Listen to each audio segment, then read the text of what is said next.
Naghintay ang China ng tamang oras, nakita nilang hindi kayang hawakan ni Donald Trump ang digmaan sa gitnang silangan. Kaya kasama ang Pakistan, nag-alok sila ng planong pangkapayapaan sa Estados Unidos at Iran. Oo, hindi kayo nagkamali ng dinig. Ang China at Pakistan ay nagharap ng plano para mapatigil ang bigmaan sa Iran na may agarang tigil putukan at mahalaga muling pagbubukas ng Hormuz Strait. Mukhang ang China ngayon ang puwersang magdadala ng kaayusan sa Hormuz Strait at magbabalik ng pag-export ng langis ng mga monarkiya sa Persian Gulf. Si Donald Trump ay tatandaan bilang Pangulo ng Amerika na nagpasimula ng digmaan, ngunit hindi ito natapos sa kanyang pabor. Ang plano ng China ay naglalayong agarang tiyakin ang ligtas na pagdaan ng mga sibilyan at komersyal na barko at ibalik ang normal na daloy sa Hormuz Strait. At ang mahalaga, Iran. Pumayag ng bahagya si Iran sa ganitong senaryo. Ano ang opinyon mo rito? Ako si Alex Pechi, talakayin natin ang paksang ito ng magkasama. Pero bago tayo magsimula sa episode na ito, tradisyonal kong hinihiling na suportahan ninyo ang channel na ito sa YouTube sa pamamagitan ng inyong donasyon o pagiging sponsor gamit ang mga link at detalye sa deskripsyon ng video na ito. Salamat sa suporta! Maaari kayong sumuporta sa dulo ng episode kung naging interesante at kapaki-pakinabang ito. Huwag kalimutang mag-subscribe sa aking Telegram, ang Techi News Channel. May link sa video description. Kaya sisimulan ko ang episode sa pagbibigay ng konteksto. Ngayong araw, ikinagulat ng marami ang pahayag ni Donald Trump na kayang tapusin ng Estados Unidos ang digmaan laban sa Iran sa loob ng 23 linggo kahit walang kasunduan sa Tehran na matagal na niyang sinusubukan makuha. Tandaan ninyo, sa totoo lang, nagkaroon naman sila ng negosasyon bago ang digmaan pero hindi nila napirmahan ang kasunduan at sinabi ni Trump, sige, simulan na natin ang digmaan. Ngayon, parang napupunta na sa dead end ang digmaan, sabi niya. Kaya naman daw nila kahit walang kasunduan, basta aalis na lang sila. Narito ang kanyang sinabi. Agad natin itong gagawin at mabilis silang babagsak. Sa tingin ko, aalis tayo sa loob ng 23 linggo dahil wala namang dahilan para ipagpatuloy pa ito. Kailangan ba talagang may diplomatikong solusyon o kasunduan para matapos ang labanan? Hindi kailangan gumawa ng anumang kasunduan. Sabi ni Trump, natupad na ng Estados Unidos ang mga layunin bago pa mga airstrike sa Iran, kaya tinatapos na lang nila ang trabaho ngayon. Dagdag pa ni Trump, hindi niya balak pabagsakin ang kasalukuyang rehimen sa bansa, pero ay nangyari lang ito, ika nga niya. Nagbago ang kanilang rehimen, pero hindi yun kasama sa layunin ko. Isa lang ang gusto ko, hindi sila magkakaroon ng sandatang nuklear. Natupad ang layuning yon. Dagdag pa ni Trump, hindi balak ng Estados Unidos na makialam sa sitwasyon sa kipot ng Hormuz na hinaharang ng Tehran. Kung ano man ang nangyayari sa kipot, wala kaming balak makialam doon. Wala kaming dahilan para makisangkot dyan, sabi ni Trump. Sinabi niya na kaya ng ibang bansa alagaan ang sarili kung nais nilang kumuha ng langis at gas sa gitnang silangan. Bagaman ipapaalala ko na si Trump ay tatlong beses simula noong Marso 21, nagtakda ng mahigpit na mga deadline at ultimatum sa Iran para buksan ng kipot ng Hormuz at nagbanta na wawasakin ng Iran kung hindi nila bubuksan ng kipot ng Hormuz. Ngayon, sinabi ni Trump na hindi niya kayang lutasin ang problema kaya aalis na lang siya. Naalala niyo ba ang mga ultimatum? Mula 48 oras, naging 5 araw, tapos 10 araw pa ang dinagdag. Ngayon, makalipas ang ikatlong deadline, sabi ni Trump, huwag yan ang buksan ng kipot, aalis na lang kami. Kalimutan nyo na yung pananakot ko noon. Pinupukpok ko, kamao ko sa mesa, sumisigaw ng 48 oras at nagbanta na bubumbahin ko ang Iran kung di nyo bubuksan ang kipot. Matapos ang 48 oras, sabi ni Trump, dagdagan pa ng 5 araw. Siguradong bobombahin ko. Pagkalipas ng 5 araw, sabi ni Trump, dagdagan pa natin ng 10 araw. Pero kung hindi pa rin nyo buksan, tiyak, bobombahin ko na. Pagkatapos ng 10 araw, sabi ni Trump, aalis na lang kami, hindi na kailangang buksan. Biglang sumulpot ang China, matagal nang naghihintay ng ganitong pagkakataon. Naglatag ang China at Pakistan ng plano para mapatigil ang digmaan sa Iran sa pamamagitan ng agarang tigil putukan at pagbubukas ng kipot ng Hormuz.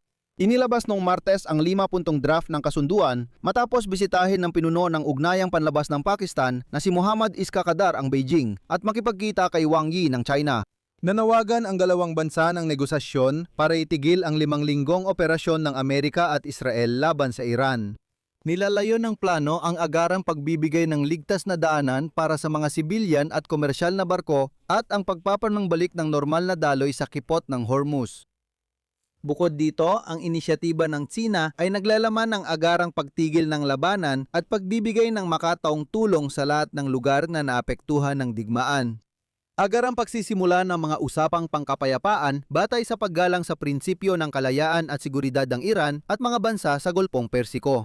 Kasama rin ang obligasyong umiwas sa paggamit o banta ng puwersa habang may usapang pangkapayapaan.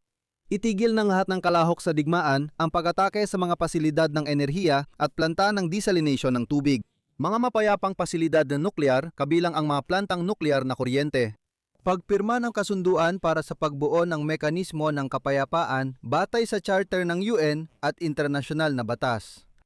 Sa Pakistan, na ngayon ay tagapamagitan sa pagitan ng Iran at Estados Unidos, sinabi nila na ito ay tiyak na isang balanseng inisyatiba na sinasang-ayunan ng Pakistan, China at kahit bahagyang ng Iran.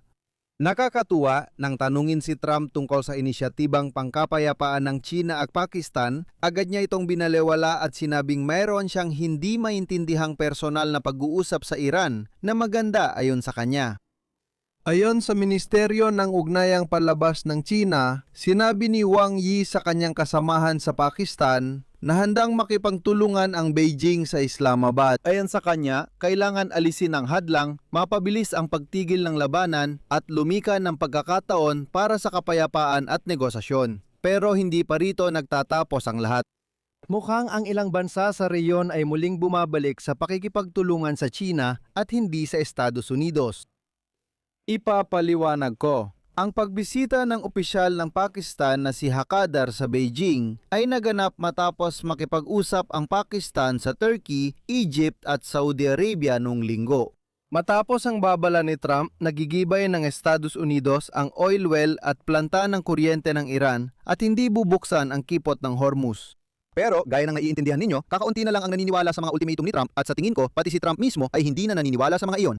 Sinabi ng mga opisyal na Arabo sa Wall Street Journal na dahil sa mga missile at drone strike mula Iran, sinimulan ng Emirates na kumbinsihin ang Estados Unidos at mga bansang Europeo at Asyano na magbuo ng koalisyon para muling buksan ang Strait of Hormuz gamit ang militar. Sabi ng Emirates, tigil na ang laro. Sabi ng mga kausap, handa na ang Emirates na makipagdigma sa Tehran upang muling buksan ang estratehikong daan ng tubig. Pero sabay na lumabas si Trump at nagdeklara na umano'y humiling ang Iran ng tigil putukan sa kanya kahit di naman ito sinabi sa Tehran. Ayon kay Pangulong Pezeshkian ng Iran, handa silang wakasan ng digmaan basta't matupad ang 5 kondisyon ng Tehran. Narito ang mga kondisyon: itigil ng ganap ang agresyon at terorismo ng kalaban. Pagbuo ng malinaw na mekanismo para maiwasan ang muling pagpilit ng digmaan sa Iran.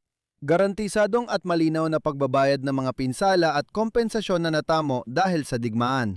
Pagwawakas ng digmaan sa lahat ng harapan at para sa lahat ng grupo ng paglaban na kasali sa tunggalian sa buong rehiyon.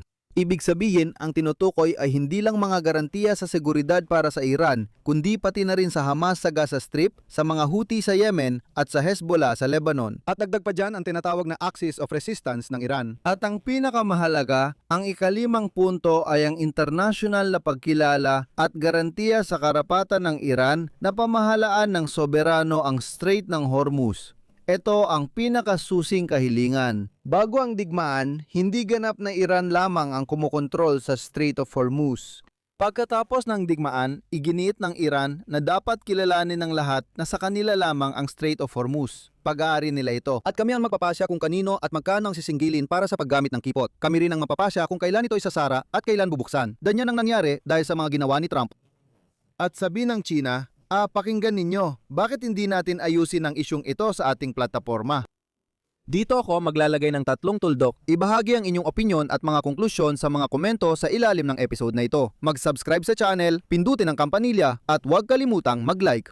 Kung gusto ninyong suportahan ang trabaho ng YouTube channel na ito, magiging lubos akong nagpapasalamat. Maaari ninyo itong gawin sa pamamagitan ng mga link at detalye sa description ng video na ito. May iba't ibang platform doon. Buy Me a Coffee, Patreon, PayPal, mga detalye ng bank account, cryptocurrencies o YouTube sponsorship, piliin ang pinaka-komportableng paraan para sa inyo. Magpapasalamat ako sa inyong suporta. Yun lang po, ingatan ninyo ang inyong sarili. Paalam sa lahat.